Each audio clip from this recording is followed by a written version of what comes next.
I'm Anju Yadav, your maths teacher. Today we are going to start our chapter number 4, that is linear equation in two variables. So, linear equation in two variables. So firstly we are going to discuss our topic. Topic का नाम जो है वो हमें क्या चीज explain करना चाह रहा है, सबसे पहले हम वो चीज देखेंगे. तो टॉपिक का जो नाम है वो हमें क्या बता रहा है, लीनियर इक्वेशंस. हम पॉलिनोमियल्स के चैप्टर में इक्वेशंस के बारे में पढ़ चुके हैं, हमें पता है कि क्या होती है हमारी लीनियर इक्वेशन. तो लीनियर इक्वेशन क्या चीज है हमारी, सबसे पहली चीज इक्वेशन.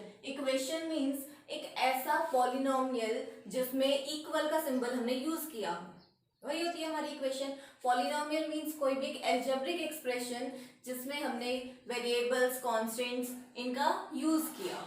ठीक है, तो हमारी जो इक्वेशंस हो जाती हैं वो इक्वेशंस किस टाइप की होती हैं, जैसे 2x + 5y = 0, या हम कहें 5x² + 7x - 9 = 0. तो ये सारी चीजें क्या है, हमारी इक्वेशन है. ठीक है, तो इक्वेशन तो ये हो गई. अब हमें पढ़ना है लीनियर इक्वेशन क्या होती है. तो लीनियर इक्वेशन कौन सी चीज है, लीनियर मींस जिसकी डिग्री हमारी कितनी हो, 1 हो. लीनियर क्या होगी, जिसमें डिग्री हमारी कितनी आ जाए, सिंगल आ जाए, 1 डिग्री आ जाए. जैसे हम कह दें x + 7 = 0, that is a linear equation. ठीक है, हम आगे के 2 वेरिएबल्स पे नहीं गए हैं अभी सिर्फ हम क्या चीज स्टडी कर रहे हैं, व्हाट इज लीनियर इक्वेशंस. ठीक है, तो x + 7 = 0 is a linear equation.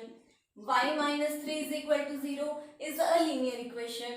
2x = 0 is also a linear equation. ठीक है, now the topic is linear equation in two variables. two variable में क्या होगी, सबसे पहले इक्वेशन, कोई भी इस टाइप की चीज, कोई भी एल्जेब्रिक एक्सप्रेशन जिसमें 0 का सिंबल है, इक्वेशन बन गई. लीनियर, वेरिएबल की पावर हाईएस्ट कितनी होनी चाहिए हमारी, 1 होनी चाहिए, इस टाइप की हो गई. ठीक है, अब ये क्या है, लीनियर भी है और इक्वेशन भी है. अब हमें क्या चाहिए, इन टू वेरिएबल, मतलब सिंगल एक इक्वेशन ऐसी हो जिसमें 2 वेरिएबल टर्म्स को हमने यूज किया हो, अलोंग विद एक इक्वल का साइन भी हमने यूज किया हो.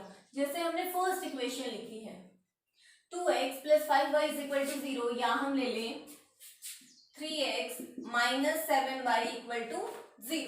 3x - 7y = 0. इसमें हमने क्या किया, एक वेरिएबल कौन है, x, दूसरा वेरिएबल कौन है, y. 2 वेरिएबल है, दोनों में डिग्री क्या है हमारी, x की पावर 1 है, y की पावर भी कितनी है, 1 है. That is this is a linear equation in two variables. Linear कब होगी, जब उसकी डिग्री 1 आ जाए. वेरिएबल टर्म्स कौन है, जिनकी वैल्यूज हमें नहीं पता. एंडिंग के जो अल्फाबेट्स होते हैं, हमारे इंग्लिश के अल्फाबेट्स से जो लेटर्स हैं, उनमें एंडिंग के अल्फाबेट्स को हम क्या बोलते हैं, वेरिएबल्स. ठीक है, तो 2 वेरिएबल हो, दोनों की पावर 1 हो, और दोनों वेरिएबल्स मल्टीप्लीकेशन में बिल्कुल नहीं होने चाहिए. कई बार हम लोग कंफ्यूज हो जाते हैं, x + xy = 0. ठीक है, ऐसा लिखा होता है, तो हमें लगता है कि लीनियर इक्वेशन है, जबकि ये लीनियर नहीं है. हमें लगता है कि x की पावर यहाँ पे 1 है, यहाँ पे भी 1 है, y की पावर भी 1 है, 2 वेरिएबल है, लीनियर इक्वेशन बन गई. ये लीनियर नहीं है. इक्वेशन इन टू वेरिएबल जरूर है लेकिन लीनियर नहीं है. जब हम इसकी सेकेंड टर्म को देखेंगे, ठीक है, जब हम इसकी सेकेंड टर्म को देखेंगे तो x की पावर 1 है, y की पावर भी कितनी है, 1 है. टोटल जो पावर है इसकी वो कितनी हो जाएगी, 2.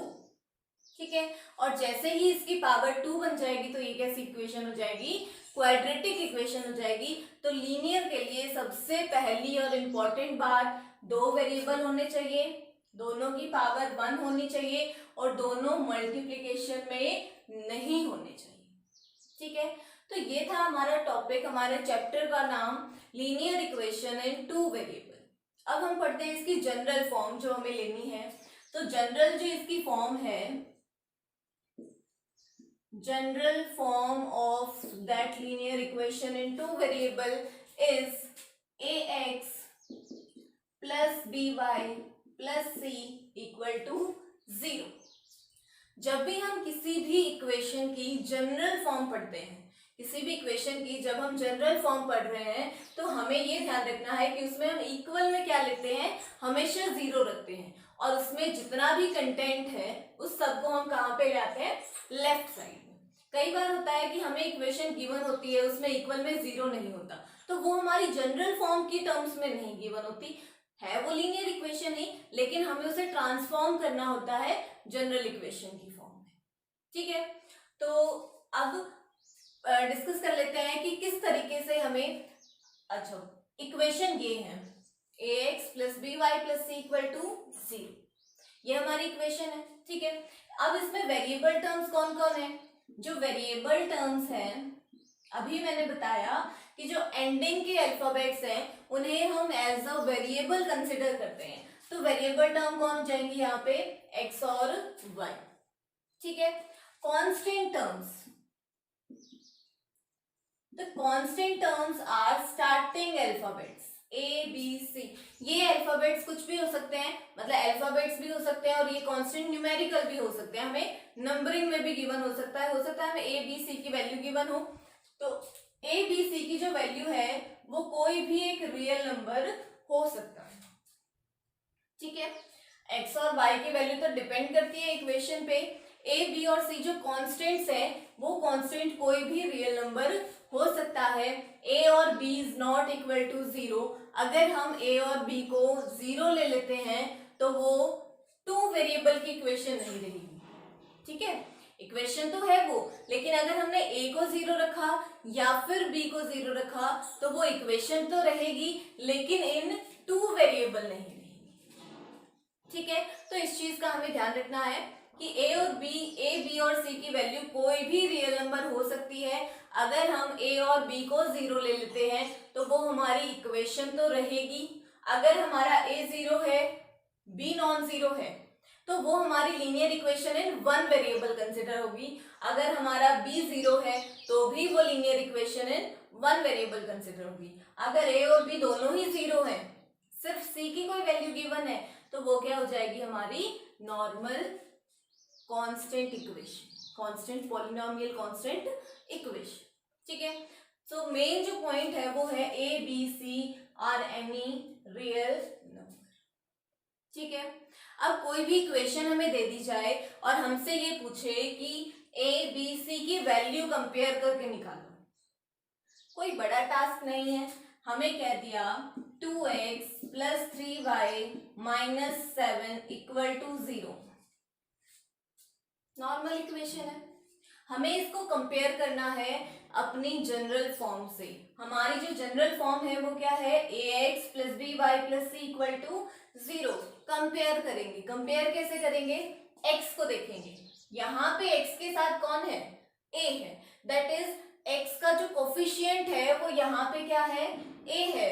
अब इक्वेशन में देखेंगे x का जो कोफिशिएंट है वो क्या है, 2 है, x के साथ क्या लिखा है, 2 लिखा है, तो इसका मतलब a की जो वैल्यू है वो कितनी आ जाती है कंपैरिजन से, 2। ठीक है, a की जो वैल्यू है हमारी वो कंपेयर करने से कितनी आ जाती है, 2। अगेन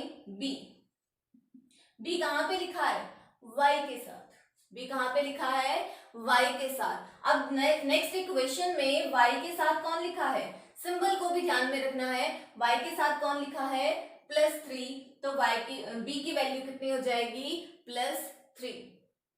अब इसमें c है, c के साथ ना x है ना ही y है, तो कोई एक ऐसी टर्म जिसमें हमने ना तो x को इंक्लूड किया है ना ही y को इंक्लूड किया है, जो फ्री ऑफ वेरिएबल है, सिंपली एक कांस्टेंट टर्म है, वो कितनी है, तो यहाँ पे कितनी वैल्यू है, -7, that is c is equal to -7।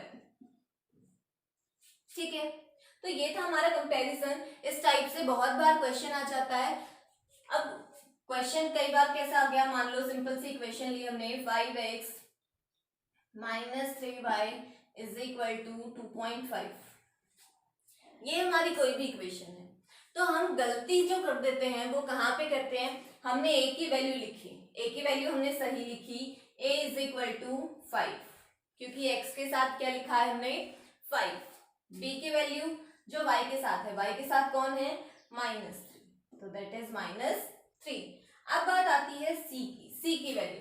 अब सी की वैल्यू को हम गलती से क्या कर देते हैं कि कांस्टेंट है 2.5, पॉजिटिव साइन से है तो क्या आ जाएगा प्लस का 2.5। लेकिन ये हमारी सबसे बड़ी भूल हो जाती है। कैसे?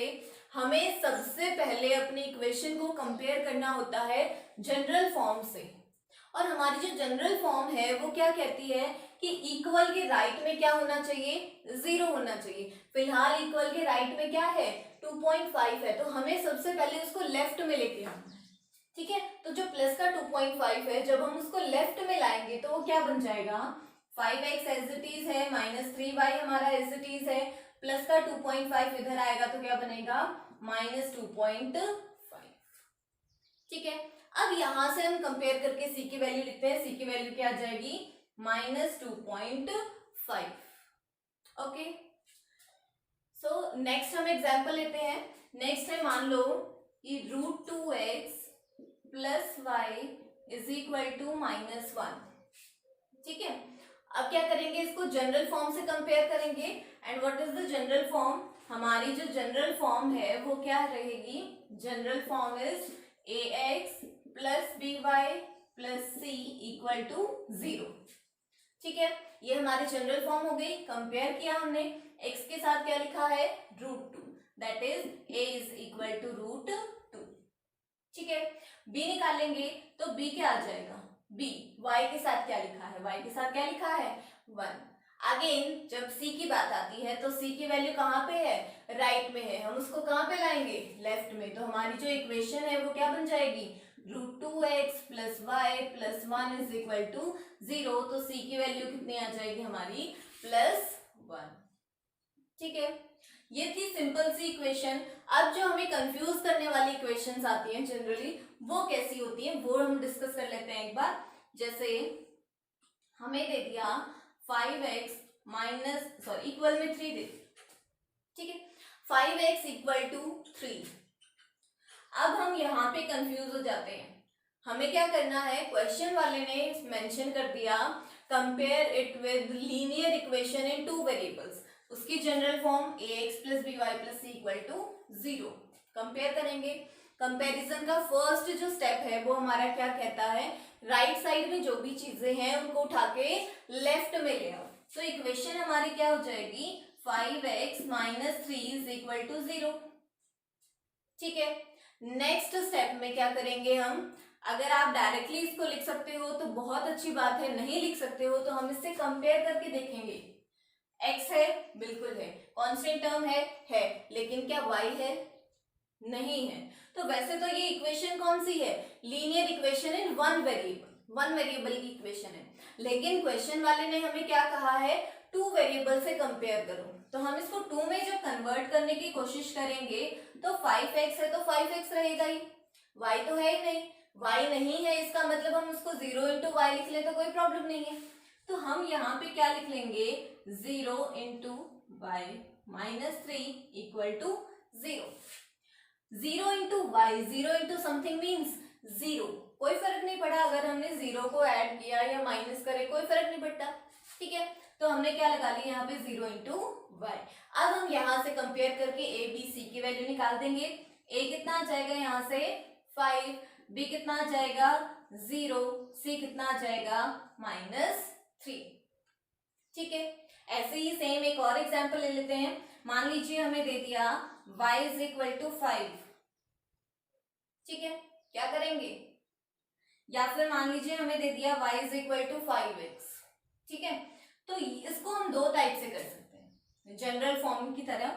हम एक तो क्या कर सकते हैं, y को उधर ले जा सकते हैं, एक क्या हम कर सकते हैं 5x को भी इधर ला सकते हैं। तो इक्वेशन क्या बन जाएगी, 5x minus y is equal to 0, या फिर जब हम प्लस 5x को इधर लाएंगे तो हम इसको ये भी लिख सकते हैं -5x plus y is equal to 0। दोनों इक्वेशन लिखी जा सकती हैं, दोनों में बात सेम ही है, सिर्फ कोफिशिएंट्स की वैल्यू है वो डिफर कर जाएगी। तो जो मोस्टली हमारी इक्वेशन के साथ मैचेबल इक्वेशन है वो ऊपर वाली बन जाती है। वैसे जरूरी नहीं है, हम नीचे वाली भी ले सकते हैं। अगर हम ऊपर वाली इक्वेशन को कंसिडर करते हैं तो यहां से हमारी a की वैल्यू तो कितनी आ जाएगी, x का कोफिशिएंट 5, b की वैल्यू -1, और c की वैल्यू कितनी हो जाएगी, कांस्टेंट तो दे नहीं रखा, और दे नहीं रखा तो इसका मतलब c की वैल्यू कितनी हो जाएगी हमारी 0। ठीक है, इसको अगर हम कंसिडर करते हैं तो यहाँ से हमारी a की वैल्यू कितनी हो जाएगी -5, b की वैल्यू क्या हो जाएगी हमारी 1 और c की वैल्यू कितनी हो जाएगी हमारी 0। ठीक है, तो प्लस माइनस में चेंजमेंट हो सकता है according to the way you attempt the question.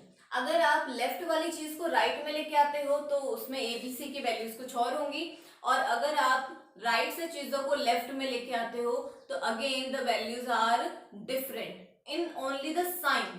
ठीक है, तो अगर आपका एमसीक्यू आता है तो you have to check the option which is correct, फिर वो दोनों में से किसी भी एक फॉर्म का आपको गिवन होगा, या तो सारी चीजों को वो लेफ्ट में लेके आया होगा या फिर सारी चीजों को राइट में लेके आया होगा।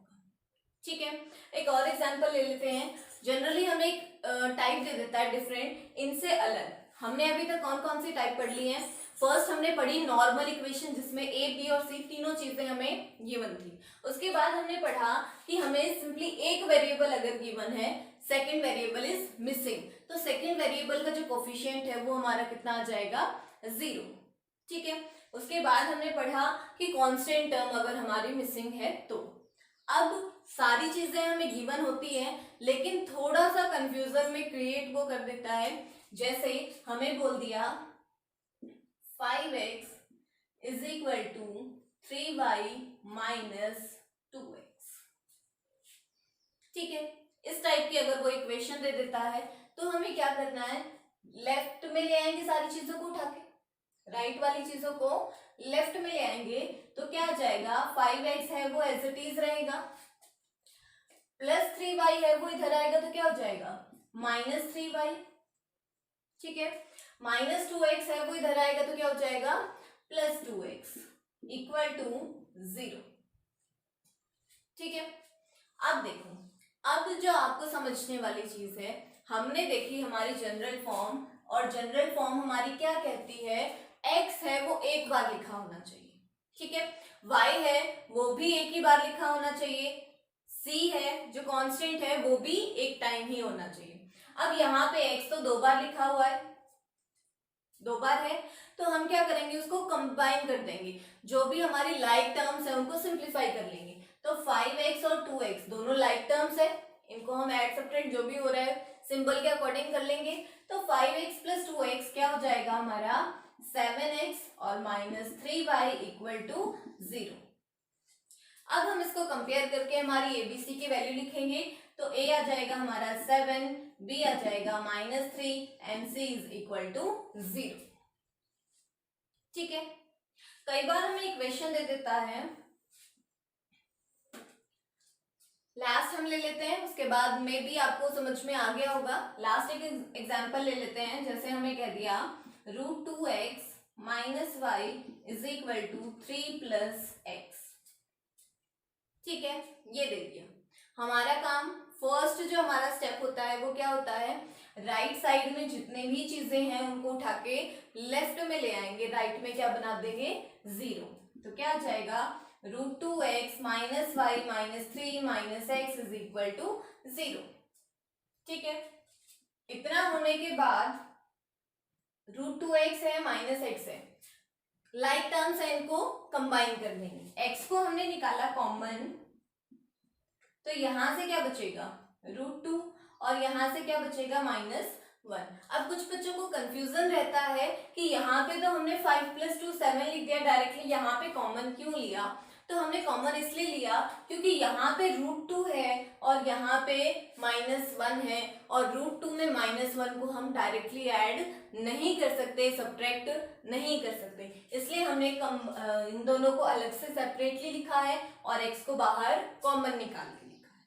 ठीक है, y एक ही बार है तो -y -3 इज इक्वल टू 0। ठीक है, अब कंपेयर करने की बात आती है, तो a क्या हो जाएगा हमारा, a क्या होगा जो x के साथ लिखा है। ठीक है, x के साथ कौन लिखा है √2 -1, ब्रैकेट के अंदर की जो टर्म है वो कंप्लीट है, तो a की वैल्यू क्या आ जाएगी √2 -1। समझने लायक यही बात थी, बाकी सिंपल है। b क्या आ जाएगा -1, c क्या आ जाएगा -3। ठीक है, तो आई होप यहाँ तक आपको समझ में आया। अब हम कंटिन्यू करते हैं एक नेक्स्ट क्वेश्चन के साथ, एक स्टेटमेंट वाले क्वेश्चन के साथ, जिसमें हमें हमारी इक्वेशन को बिल्डअप करना है, बनानी है हमें इक्वेशन। तो हम सीखते हैं कि किस तरीके से हम वो इक्वेशन बना सकते हैं। So this is our next question. So next question क्या है हमारा, the cost of notebook is twice the cost of a pen. हम स्टेशनरी पे जाते हैं, वहां पे हम देखते हैं कि हमने नोटबुक्स खरीदी हैं, पेन खरीदी है। आजकल तो वैसे भी सीजन चल रहा है, क्लासेस हमारी नई नई स्टार्ट हुई हैं, तो हमें नोटबुक्स की जरूरत पड़ती है, पेन्स की भी जरूरत पड़ती है। तो हम काफी सारे अमाउंट में नोटबुक्स और बुक्स खरीदते हैं, एक एक पीस नहीं लेते, इकट्ठा ले लेते हैं। तो यहाँ पे भी क्या कह रहा है, the cost of notebook is twice the cost of a pen. एक नोटबुक की जो कॉस्ट है वो पेन की कॉस्ट की ट्वाइस है। ट्वाइस मीन्स डबल है, 2 टाइम्स है। ट्वाइस मीन्स 2 टाइम्स है। ठीक है, तो हमें नहीं पता कि कॉस्ट ऑफ नोटबुक कितनी है, नहीं पता। हमें नहीं पता कि कॉस्ट ऑफ पेन कितनी है, दोनों ही चीजें नहीं पता है। और हमें इस सिचुएशन को किस तरीके से रिप्रेजेंट करना है, इन 2 वेरिएबल। तो 2 वेरिएबल हमें कंसीडर करने पड़ेंगे। तो हम मान लेते हैं let x be the number of notebooks. x हमने क्या मान लिया, sorry, cost of notebooks, number नहीं, कॉस्ट की बात कर रहा है ना। तो cost of notebooks ₹x and ₹y be the cost of a pen. ठीक है, हमने क्या मान लिया कि हमारी जो एक नोटबुक है वो तो x रुपीस की आती है, और हमारा जो एक पेन है वो y रुपीस का आता है। ठीक है, तो अब हमारी जो सिचुएशन है, अकॉर्डिंग टू द क्वेश्चन पे जाएंगे हम। अकॉर्डिंग टू द क्वेश्चन हमें क्या कह रहा है, द कॉस्ट ऑफ नोटबुक। तो जैसे जैसे वो हमें बोल रहा है हम वैसे वैसे लिख लेंगे। Cost of notebook is, maths में हम इज, वॉज, विल, इनकी जगह पे क्या यूज करते हैं, इक्वल का सिंबल। जब भी हमें इक्वेशन बनानी है तो ये is, am are, was, will, ये सारी चीजें हमें क्या मेंशन करती हैं, इक्वल का साइन। तो इज की जगह पे क्या जाएगा हमारा, इक्वल। ठीक है, ट्वाइस, ट्वाइस हमने अभी अभी समझा, ट्वाइस क्या होगा, 2 टाइम्स। तो 2 टाइम्स, टाइम्स के लिए हम ब्रैकेट लगा लेते हैं। The cost of a pen, तो यहाँ पे क्या जाएगा, कॉस्ट ऑफ पेन।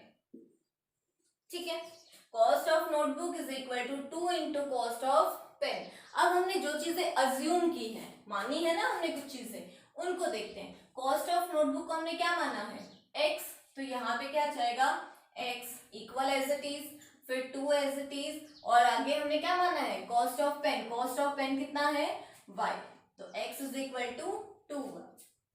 ठीक है, जनरल फॉर्म से जब हम इसको कंपेयर करेंगे तो क्या जाएगा, x तो इधर ही रहेगा, ये प्लस का 2y इधर आएगा, तो क्या हो जाएगा, -2y इक्वल टू 0। तो ये हो जाएगी हमारी रिक्वायर्ड इक्वेशन इन 2 वेरिएबल्स। ठीक है, सो आई होप कि आपको हमारा जो चैप्टर है उसका बेसिक समझ में आया होगा। So keep watching, stay safe, stay healthy, all the very best, and thank you so much for watching.